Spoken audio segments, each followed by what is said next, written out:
Sahabat TV, bersama saya Fairuz dalam program acara Refleksi. Baik, pada kesempatan kali ini kita akan mendengarkan cerita dan juga mendengarkan kisah dari Bapak dan rank 043 Gatam, yaitu Brigjen TNI Iwan Ma'ruf Zainuddin SE. Halo Bapak, apa kabar hari ini? Alhamdulillah sehat. Alhamdulillah. Pak, boleh izin kita cerita sedikit hari ini ya Pak ya?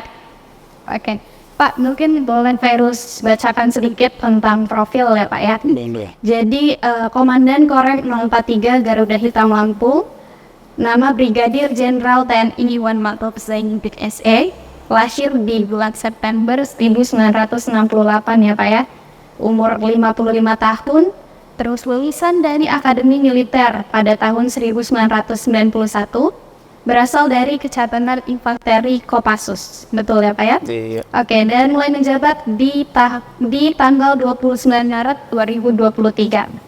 Baik Pak, mungkin kita agak sedikit santai ngobrolnya Pak, izin. Terus mungkin Versa akan nanyain nih, jabatan apa sih Pak yang diemban sebelum menjabat menjadi Komandan Korem 043 Gatam Pak? Baik, terima kasih Mbak Fairuz. Sebelum menjabat Danrem di Lampung ini 043 Gatam, saya sebagai staf ahli Kasat bidang cyber, staf ahli Kasat tingkat 2 ya. Jadi staf ahli Kasat ada 2, tingkat 3-nya bintang 2, tingkat 2-nya bintang 1. Kemudian sebelumnya lagi saya di LM Hanas kurang lebih 1,5 tahun lah ya. 1,5 tahun sebagai tenaga pengkaji media. Sebelumnya 9 bulan saya sekolah Lemhanas. Sebelum sekolah saya di Manokwari di daerah Papua, Manokwari, Papua Barat ya. Itu kurang lebih 1,5 tahun juga jabatan saya sebagai Kapok Sahli ya, Kapok Sahli. Kalau sekarang Kapok Sahlinya pangkatnya Brigjen, tapi dulu saya Kapok Sahli pertama itu masih kolonel. Kemudian sebelum di Papua, saya di Kalimantan Selatan sebagai Komandan Rindam. Dia membawahi 3 pendidikan. Ada secaba, sama Dediktur, sama Dodikapur, 4 jadinya, 4 pendidikan. Itu saya di Kalimantan Selatan itu di Rindam kurang lebih 2 tahun, 2016 sampai 2018. Sebelumnya lagi saya dosen di Sesko TNI di Bandung ya. Di Bandung itu juga hampir 1,5 tahun. Sebelum dosen saya sekolah di Sesko TNI situ, lulus jadi dosen. Sebelumnya Komandan Brigip 4 Dewa Ratna di Jawa Tengah, di Tegal Jawa Tengah di Selawi. Itu juga di situ 1 tahun. Kasprignya jadi wakil Danbrig itu ada Kasprig itu 1,5 tahun. Sebelumnya di Cilacap, di Dandim Cilacap. Dandim Cilacap kurang lebih setahun ya. Setahun. Sisanya 19 tahun saya di Kopassus Mbak. Ya, di Kopassus. Mulai tahun 91 sampai dengan 2009 akhir. Di Kopassus juga muter. Mulai dari grup 2 di Kandang Menjangan Solo, Kartosuro, kemudian pindah ke dulu Den 81, kemudian berubah nama grup 5, sekarang berubah nama lagi 181. Jadi 3-3 saya alami. Setelah itu sekolah Sesko baru saya ke grup 1 dan Yon 13 grup 1 Serang Kopassus. Kemudian pindah ke Jakarta lagi ke Gultor dan dia barengan lebih 181 Gultor. Setelah itu saya menjadi staff sebagai sobatnya operasi di Kopassus. Kemudian pindah ke Pusdikpassus di Bandung di Batu Jajar sebagai kepala departemen khusus di Pusdikpassus. Baru dari situ tadi nyambung ke Dandim. Nah itu Pak ya. Oke. Pak, dengan perjalanan karir yang luar biasa gitu ya Pak ya. Nah kalau misalkan boleh kita tahu Pak, pengalaman atau pencapaian terbesar Pak sebelum menjabat sebagai Danrem 043 Gatam ini Pak, boleh diceritakan? Kalau pengalaman saya pengalaman tugas mulai dari timur kita sudah 2 kali tugas Timur Timur waktu masih bujangan Pak ya, masih letnan itu. Dulu masih ada Timur Timur. Kemudian penugasan ke Aceh ya, waktu Aceh masih darurat militer tulis tahun 2023 sebelum tsunami lah. Pas tsunami saya berangkat Cesko. Kalau tugas ke Papua, tugas apa istilahnya, pengawasan saja, pengawasan peninjauan ke Papua. Itu tugas-tugas yang dilaksanakan. Kemudian kalau penugasan belajar sama latihan, pertama saya latihan di luar negeri tahun 96 ya, 2 bulan di Amerika latihan nembak.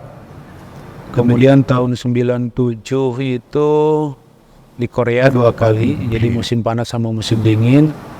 Sebenarnya di Singapura juga tahun 96.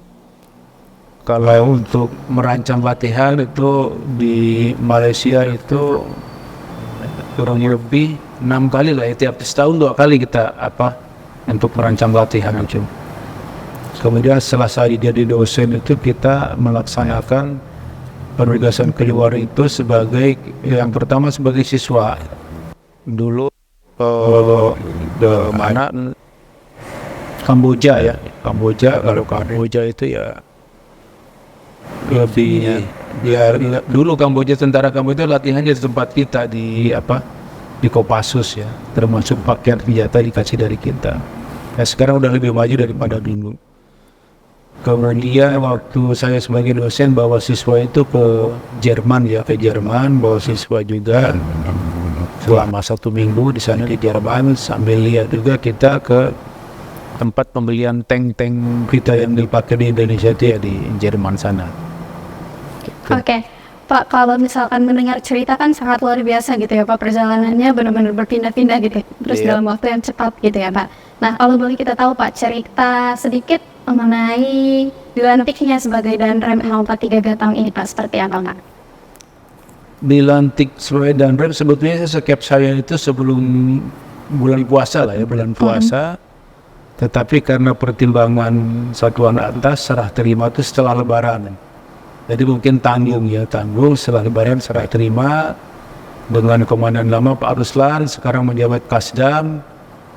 Ya tentunya dilantik sebagai Danrem ya alhamdulillah ya, karena kebetulan saya waktu jabatan kolonel belum pernah Danrem. Jadi Danrem itu kan ada Danrem kolonel, ada Danrem bintang.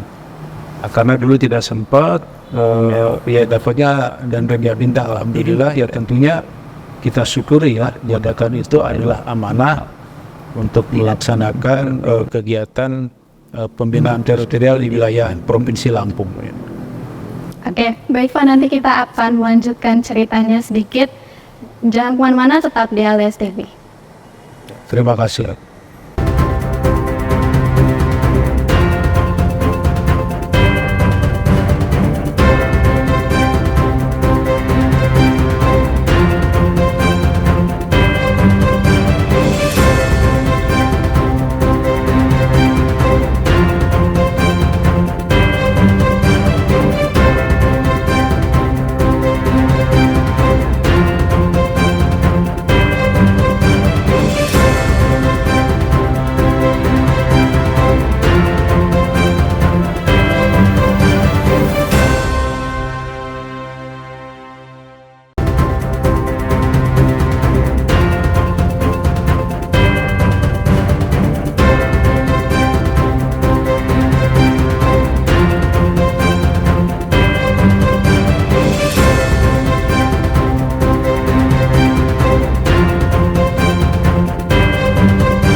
Baik pemirsa, masih bersama saya Mairus dalam Frekuensi. Dan masih bersama Pak Danrem 043 Gatam, yaitu Bapak Brigjen TNI Iwan Ma'ruf SE. Baik Pak, tadi kan kita sudah ngobrol sedikit ya Pak mengenai pengalaman terus juga perjalanan karir ya Pak ya. Nah mungkin pada kesempatan kali ini Bisa diceritakan Pak tugas pokok dari Korem 03 Ganta kata sendiri? Kalau tugas pokok, kita bicara tugas pokok tentara yang pertama yang bertempur ya Mbak ya, bertempur. Tapi kan kita dalam situasi damai, ya tentunya menyiapkan bagaimana kalau terjadi situasi yang harus bertempur tentu. Kemudian yang paling pokok lagi adalah pembinaan teritorial di wilayah Provinsi Lampung ini ya. Kita Korem ini terdiri dari 9 kodim ya, memang di sini ada 15 provinsi kabupaten dan kota ya.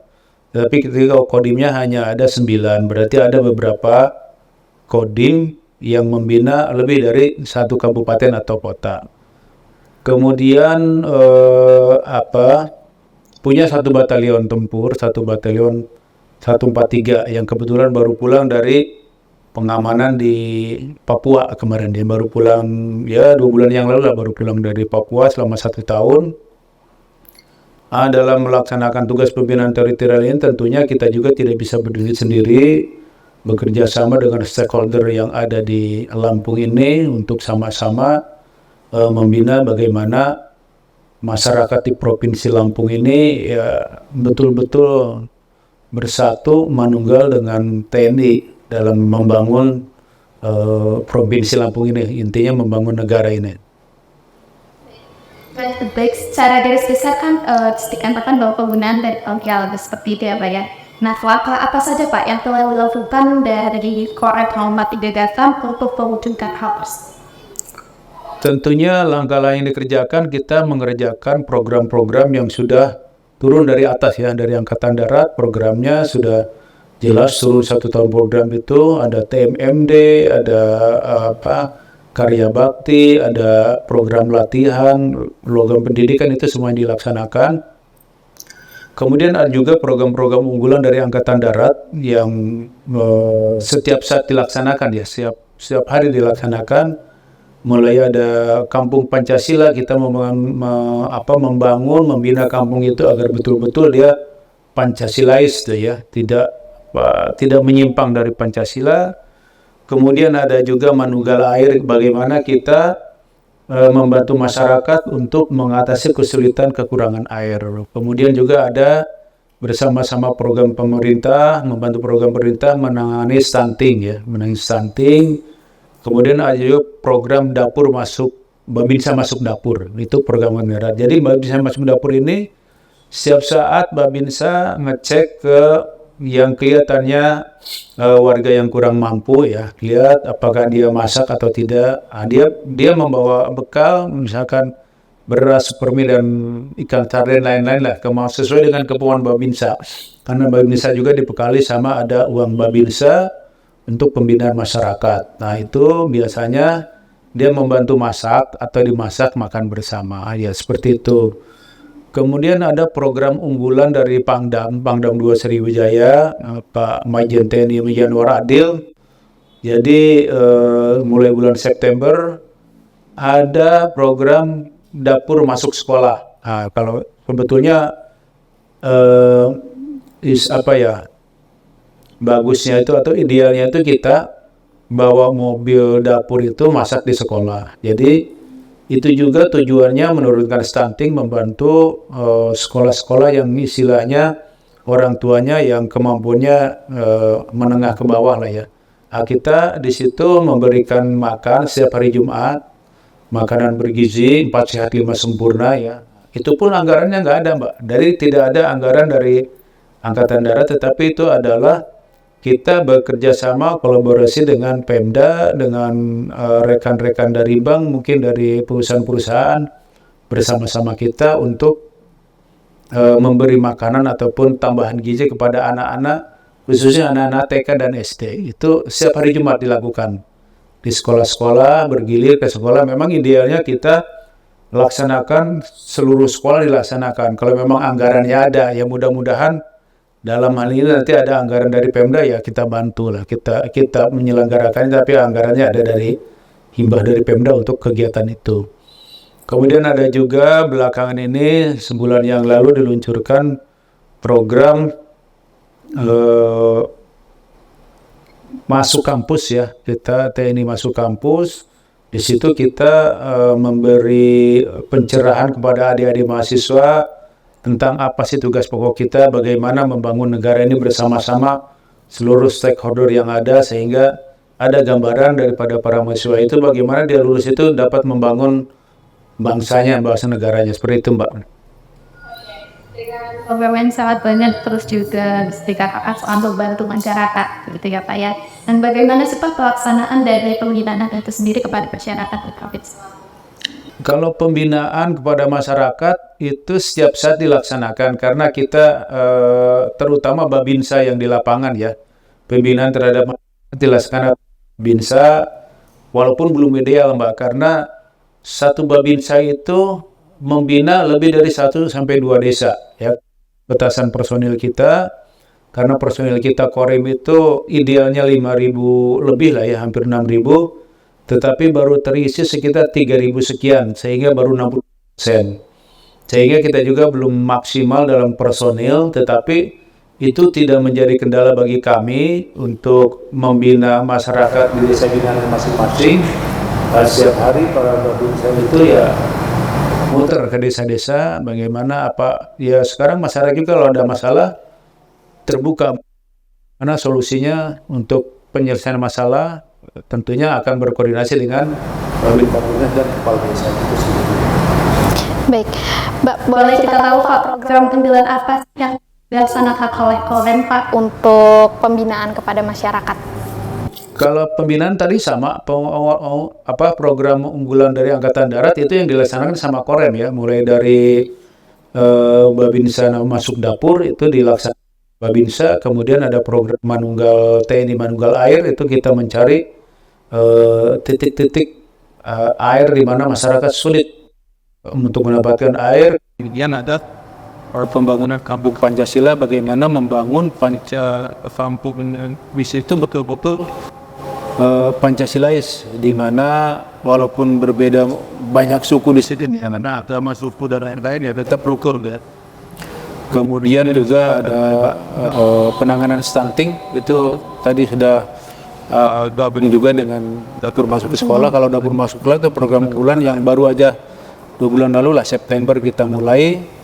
Setiap hari Jumat Mbak dilaksanakan dapur masuk sekolah, sama Ondam masuk kampus ya, Korem-Korem itu tentunya juga kita delegasikan kodim-kodim yang masuk ada di tempatnya ada kampus, kita dipersilakan untuk bersosialisasi masuk ke kampus, menyampaikan ide-ide ataupun wawasan kebangsaan terhadap mahasiswa itu Mbak.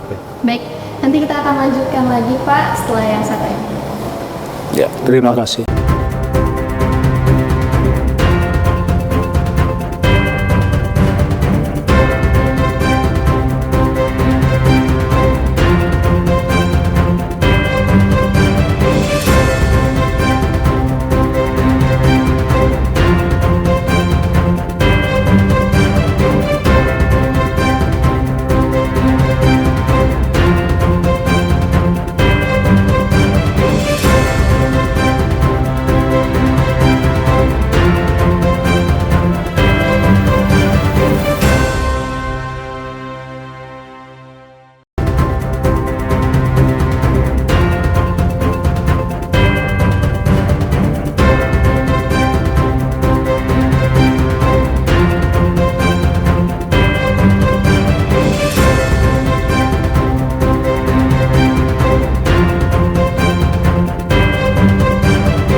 Baik pemirsa, masih bersama saya Fairuz di Refleksi, dan masih bersama Pak Danrem Kalfati Gagatang, Bapak Brigjen TNI Iwan Ma'ruf Zainuddin SE. Pak, tadi sudah kita bahas sedikit program unggulan dari Korem Widya Pak ya. Nah, mungkin untuk kesempatan kali ini, boleh kita tahu Pak, selama tahun 2023 kemarin, apa sih Pak hambatan dalam mewujudkan tugas pokok Korem Kalfati Gagatang? Kalau hambatan yang kendala dan hambatan kalau kita kan nggak boleh menyerah, tentara itu hambatan ya tentu ada ya. Misal kalau kita lihat dari perlengkapan kendaraan juga sangat kurang ya. Kendaraan untuk para pejabat juga kurang. Kemudian dari segi personil terutama ya Mbak ya, segi personil itu kurang. Kemudian personil ini juga tidak merata. Jadi kayak di Bandar Lampung ini personilnya banyak. Karena banyak orang yang mau tinggal di sini. Bandar Lampung, Metro, Lampung Selatan itu favorit. Tetapi kayak yang di Lampung Utara, terutama di pesisir barat sana, Lampung Barat itu, personilnya baru sekitar 30%-an dari yang seharusnya. Jadi upaya saya bagaimana biar di sana juga tidak kurang, saya melaksanakan penugasan gilir. Digilir, jadi setiap 3 bulan saya tugaskan untuk berdinas di Lampung Barat dan pesisir barat. Siap 3 bulan kita lokir tugas. Karena kalau kita nunggu dia mau tugas di sana ya susah. Kemudian upaya berikutnya juga saya memerintahkan untuk para dandim untuk membina para pemuda yang sedang SMA, melatih agar banyak yang lulus dari daerah yang kurang personilnya, terutama Lampung Barat. Kemudian kemarin juga kita upayakan dari yang terpencil di daerah Tamling. Alhamdulillah setiap tahun ada masuk 1 ya. Seperti itu Mbak. Kendala pasti ada ya Pak ya. Nah, boleh tahu Pak, untuk target di tahun 2024 nanti seperti apa Pak? Target 2024 ya tentunya program kerja yang ada turun dari atas dapat berjalan dengan lancar. Kemudian kita ini sudah masuk tahapan pemilu juga. Tahun depan kita sudah melaksanakan pemilihan presiden dan pemilihan para kepala daerah, tahun politik tahun depan. Harapannya ya semua itu berjalan dengan tertib, aman dan lancar ya. Itu udah kita siapkan pengamanan seperti apa, udah komunikasi, koordinasi dengan stakeholder lainnya, dengan Polda, dengan Pemda juga sudah diantisipasi, sudah diatur juga, sudah disiapkan pasukan cadangannya bagaimana untuk menghadapi tahun politik ke depan. Kemudian juga kita membantu program pemerintah. Kemarin dari Menteri Pertanian, tadi saya sudah MOU dengan Dinas Pertanian sini ya, provinsi termasuk kabupaten-kabupaten untuk pencapaian lahan tanam yang lebih luas. Alhamdulillah kalau Provinsi Lampung ini surplus ya untuk beras, jagung itu melebihi kebutuhan daripada Provinsi Lampung sendiri, bahkan sampai dikirim ke luar daerah, terutama Jakarta. Tetapi target dari pusat, dari kementerian untuk tahun depan, luas tanam harus lebih meningkat. Kita tadi sudah MOU, sudah tanda tangan, masing-masing dandim tanda tangan, target ke depan harus berapa-berapanya sudah ada, melebihi target dari tahun 2003 sekarang ya. Itu tahun 2000 saya juga sudah sampaikan kepada seluruh dandim bahwa tanda tangan itu bukan hanya tanda tangan, tetapi ada komitmen di situ. Sudah tanda tangan harus bisa mencapai itu. Syukur-syukur lebih. Minimal target yang tertulis di kerjasama tadi antara Dinas Pertanian dengan masing-masing kodim itu tercapai. Syukur-syukur lebih. Kemudian tidak boleh juga kita istilahnya jumlah lahan tanam dan jumlah benih yang ditanam itu hanya ditanam saja, tetapi hasilnya harus melimpah, harus melebihi target yang diminta. Memang di situ banyak juga kendalanya, bagaimana tadi juga dari para petani menyampaikan bahwa 2 bulan menjelang panen itu perlu pemupukan yang ini, kadang yang lebih ya, tetapi kadang keberadaan pupuk susah. Tadi kebetulan juga ada Satgas Pangan dari Mabes Polri juga, kita sampaikan bahwa pengawasan terhadap peredaran pupuk ini harus betul-betul ya, karena jangan sampai ada mafia pupuk yang harusnya dikasih ke masyarakat tetapi dikasih ke bukan petani.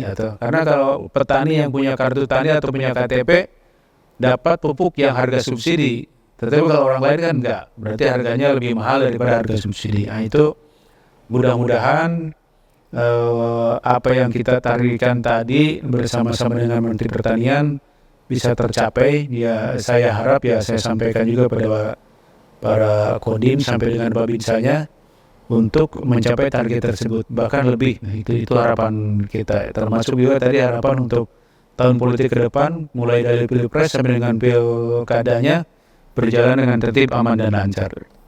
Baik, ada. Terakhir Pak, mohon izin pada rent untuk 3 kata yang menggambarkan tahun 2023 menurut dan mengenalkan sidang data. Tahun 2003 alhamdulillah berjalan dengan tertib, aman, dan lancar. Alhamdulillah. Baik Pak, terima kasih untuk waktunya Pak. Ya, terima Suatu kasih. kehormatan buat Virus bisa ngobrol bersama Bapak. Iya. Baik pemirsa, itu tadi redaksi pada hari ini. Saya Pak Iwis mengucapkan terima kasih dan sampai jumpa.